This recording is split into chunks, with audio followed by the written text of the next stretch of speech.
Merry Christmas. Because it's still Christmas. The song, The 12 Days of Christmas, well, there really are 12, which is probably good because God coming to earth to be with us is probably a bigger deal than just a one-day celebration.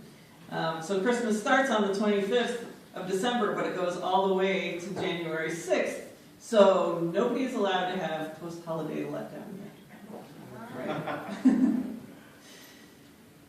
But seriously, now that the distraction of the presents and the preparing and the making food and the eating the junk food is over, we can actually celebrate a little more, right?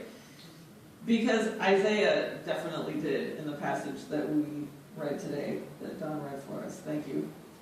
In the first verse in chapter 61, verse 10, he says, "I will rejoice greatly in the Lord. My whole being shall exult in my God."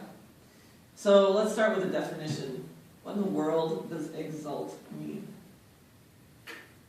Really, does anybody know what exult means? I had to look it up. And somewhere on the internet tells me that it means to show or feel elation or jubilation, especially as the result of a success. So have you ever seen anyone exulting? What kinds of things do people exult over? I don't know about you, but even when I'm passionate about something, sometimes people have a little bit of a hard time telling that I am. A couple people have said, "So, are you excited about graduating from seminary in May?" And I say, "Yeah, I'm really excited." And I'm really excited, but I'm not exulting with my whole being. You can't necessarily tell that that is excitement. And I think that whole self exaltation in humans is a little tough to come by. I think most of us are usually a little too cynical for that. We can be fans of stuff. We might get emotionally involved with an idea or a cause. We can even rant or rejoice on Facebook if something really tugs at our heartstrings or drives us crazy. But I'm not sure how often we exult with our whole beings. And I think if we're honest, even if we do, most of us have a hard time imagining getting that excited about God. And that is, of course, who Isaiah is excited about. So since most of us, I think, or maybe just me, can't really picture ourselves getting that excited about God, let's try this analogy. As you probably know, Paul and I have 2 dogs, Shemp and Oscar. If either one of us goes away somewhere, when we come back, they are so excited, they cannot get over the fact that we're home. They smile, you know how dogs smile, they bounce, they wiggle. It's all they can do not to jump up at us and knock us over. They get that happy even if we're gone for like 5 minutes and then we come back. They are so excited that we're there. Dogs know who they belong to. And when they see that person, if they have a good relationship with that person, their whole being exults in that person. And I really think that that is the kind of exaltation Isaiah is talking about. But why? Why is he so happy and excited? Let's look at the rest of the initial verse. He says, "God has clothed me with the garments of salvation. He has covered me with the robe of righteousness. As a bridegroom decks himself with a garland, and as a bride adorns herself with jewels." So now we have to talk context a little bit. First, I need to let you know that there's some disagreement about who actually wrote the book of Isaiah, and whether it was 1 guy, 2 guys, 3 guys, 11 guys. There's kind of any possible number. It's a pretty long book, and it covers a pretty broad span of Jewish history, and so that's where some of the disagreement comes in. I want to acknowledge this. I will even acknowledge that I have an opinion about it, but we're not going to get into that right now.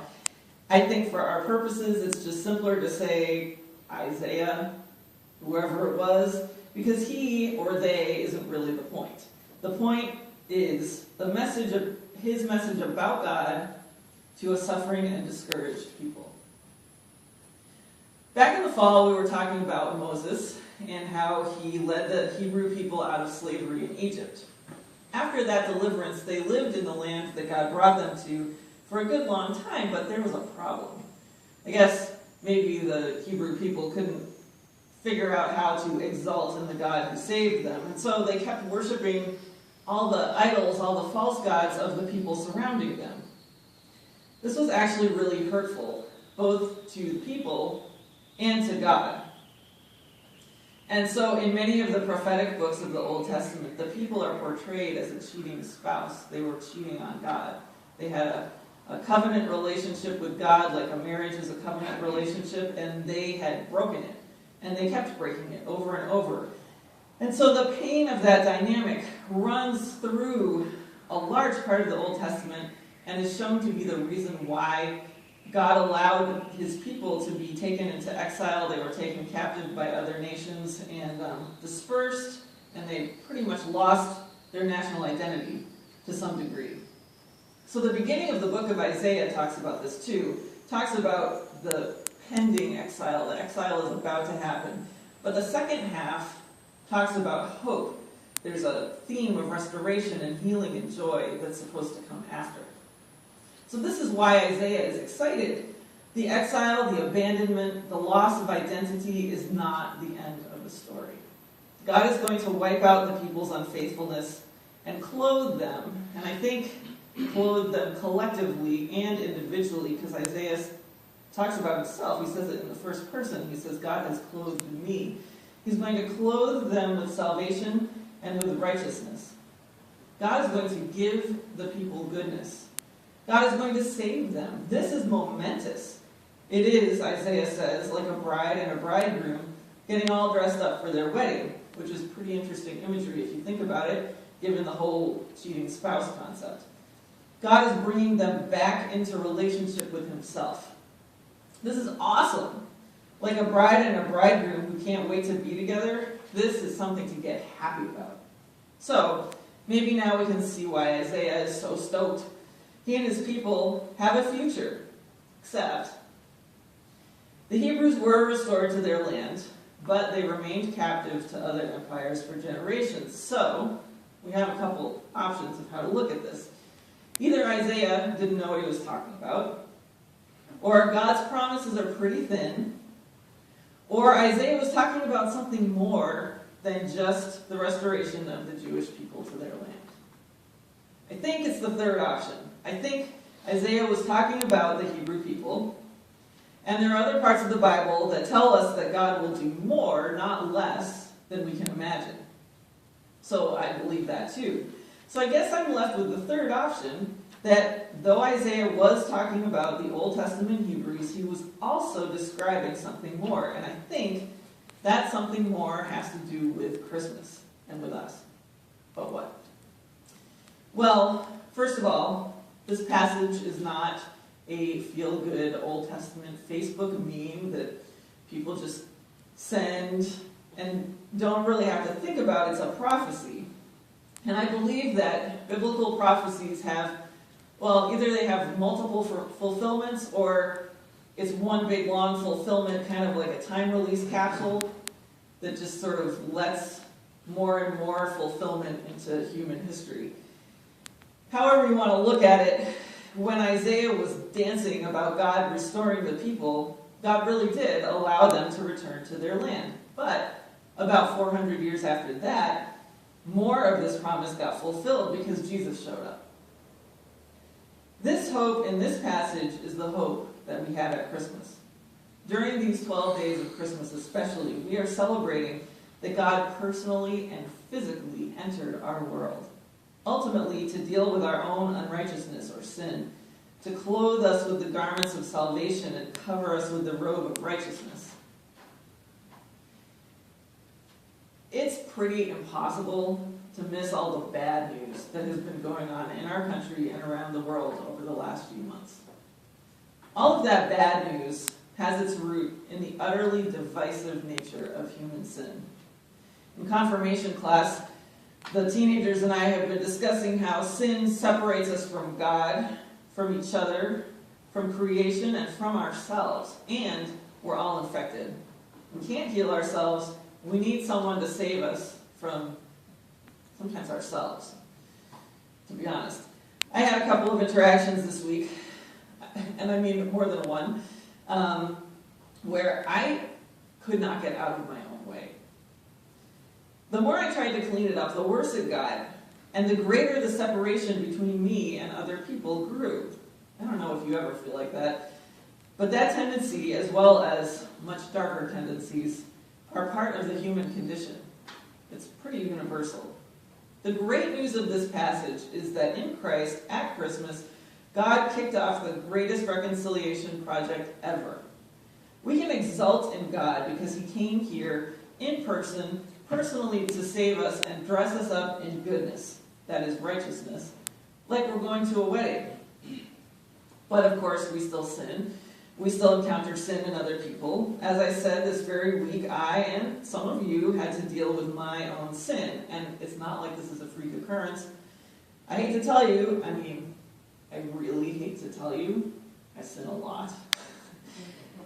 And the amount of violence that has occurred in our nation and around the world in this year alone indicates that God's grand reconciliation has not been completed. So, we can get depressed and have another cup of eggnog, or we can listen to Isaiah and believe and hope for yet a further fulfillment of this passage. Theologians often call this concept a really non-theologian-y sounding term, which is now and not yet. God has come to us and has begun the process of dressing us up in his goodness, but the process isn't complete. We are still being healed and still being reconciled to God, to each other, to creation, and to ourselves. But we are, and we will be. I personally believe Jesus is going to physically come back to earth again, and that is when this prophecy and all the others will be completely fulfilled. In the meantime, though, while we live in the now and the not yet, I honestly feel this passage has an application specifically for our church, for Greendale People's Church. In fact, I kind of got the chills the first time I read it in preparation for this sermon, because it felt really personal. Our church has been through a lot over the last few years, or even maybe decades. I've been here for part of it. Some of you have been here a lot longer. I suspect any number of us has wondered at any given point in time where God is, whether God cares about our congregation or about Greendale or about Worcester, whether what we're doing here really matters to God as much as it matters to us. Chapter 61, verse 11 especially reminded me of us. For as the earth brings forth its shoots, and as a garden causes what is sown in it to spring up, so the Lord God will cause righteousness and praise to spring up before all the nations. It reminds me of us because I feel like our church has been through this really long, hard winter, but I'm beginning to see signs of spring, signs of shoots beginning to spring up. Are you? This verse reminded me of the ancient carol we sang this morning, Lo, How a Rose Ere Blooming. It's a song about Isaiah's prophecies. Jesus is the rose in the song. Jesus is the first sign of spring. So, has anyone here read The Lion, the Witch, and the Wardrobe by C.S. Lewis? A couple of you. Good. If you haven't, you should. I love the Narnia stories because I feel like Lewis takes these big, huge God concepts and translates them into a really good story that even kids can understand. And yet you don't even realize that you're getting theology. You're just reading a story. It's great. And there's a part of The Lion, the Witch, and the Wardrobe which kind of makes me feel like C.S. Lewis took this Isaiah passage and made a story out of it. If you know the book, you will remember that Narnia, the magical land of talking animals, has been taken over by the White Witch. She's an evil enchantress, and she makes it always winter but never Christmas. Which, man, they have winters like this. That doesn't sound fun at all. The Narnians are oppressed and fearful and mistrustful, and the White Witch has turned many of them into stone statues. So she's taken away the power of potential, of action, and even of an individual's active identity. But finally, after a winter so long, the Narnians don't even remember anything else, there is a glimmer of hope. Aslan is on the move, Mr. Beaver tells the 4 children from our world who end up in Narnia. Aslan is a mysterious lion, powerful, the true ruler of Narnia. He's been away, but rumor has it that he's coming back. And what is the first sign that these rumors are true? Christmas. After years and years of dreary winter, but never rich and warm and joyful Christmas, Father Christmas, or Santa Claus, escapes the White Witch's spell and shows up in Narnia with gifts. There's celebration, there's merriment, everybody's happy. The witch isn't defeated yet, but she will be. Her powers are weakening. This is what Christmas signifies to us. Jesus is on the move. Sin and evil and oppression aren't gone from our world yet, but every year, Christmas is a sign that one day they will be. Their powers are weakening. And after Christmas comes spring. In the Narnia story, the White Witch has deceived and captured Edmund, one of the 4 children from our world, and she and her dwarf servant are traveling with him to try to intercept the other 3.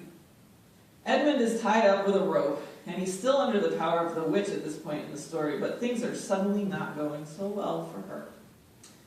Aslan is on the move.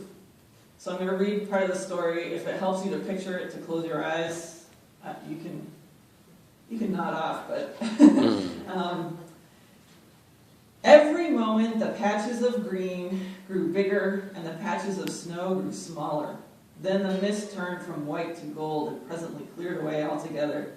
Shafts of delicious sunlight struck down onto the forest floor, and overhead you could see a blue sky between the treetops. The noise of water grew louder. Presently they actually crossed a stream. Beyond it they found snowdrops growing. "Mind your own business," said the dwarf when he saw that Edmund had turned his head to look at them, and he gave the rope a vicious jerk. But, of course, this didn't prevent Edmund from seeing. Only 5 minutes later he noticed a dozen crocuses growing around the foot of an old tree. Then came a sound even more delicious than the sound of the water. Close beside the path they were following, a bird suddenly chirped from the branch of a tree. It was answered by the chuckle of another bird a little further off. And then, as if that had been a signal, there was chattering and chirping in every direction, and then a moment of full sun, and within 5 minutes the whole wood was ringing with birds' music. And wherever Edmund's eyes turned, he saw birds alighting on branches, or sailing overhead, or chasing one another, or having little quarrels, or tidying up their feathers with their beaks. Hint, they were exulting with their whole beings. "Faster, faster," said the witch. There was no trace of the fog now. The sky became bluer and bluer, and now there were white clouds hurrying across it from time to time. In the wide glades there were primroses. The trees began to come fully alive. The larches and birches were covered with green, the laburnums with gold. Soon the beech trees had put forth their delicate, transparent leaves. "This is no thaw," said the dwarf, suddenly stopping. "This is spring. What are we to do? Your winter has been destroyed, I tell you. This is Aslan's doing." Does this sound at all like Isaiah 61:11 to you? Does it sound like Greendale People's Church? I think it could be. I believe Aslan, or Jesus, is on the move no matter what. We can fight him to the bitter end like the White Witch. We might even be able to remain stone statues in the White Witch's court. Or, when Aslan breathes on us like he does to the animals in the book, we can come to life, exult in him, and joyously follow after him. Spring is exultant, but it can also be chaotic and messy. Regeneration and new life at Greendale People's Church probably will be too. Aslan, as the children are told in another part of the book, is not a tame lion. Jesus is not a tame God. We can't control him, but we can exult in him with our whole being. We can look for him and see what he is doing, even when the voices of oppression in us and around us tell us to mind our own business. We can make space for Jesus to work by his Spirit in our community and to do his work of reconciliation through us. We can pray that this will happen. Isaiah prayed for it to happen for his people, even though he also predicted that it would happen. For Zion's sake I will not keep silent, and for Jerusalem's sake I will not rest, until her vindication shines out like the dawn, and her salvation like a burning torch. The nations shall see your vindication, and all the kings your glory, and you shall be called by a new name that the mouth of the Lord will give. You shall be a crown of beauty in the hand of the Lord, and a royal diadem in the hand of your God. I pray this too. I pray that God will shine through us and reconcile us to each other. We can pray that God will reconcile our community and beyond to himself as he shines our salvation like a burning torch through us. Let us pursue our new name, our true identity in Christ. Let's exult in God with everything we are. Spring is coming, everybody. Aslan is on the move. Jesus is on the move. Merry Christmas. We'll sing hymn.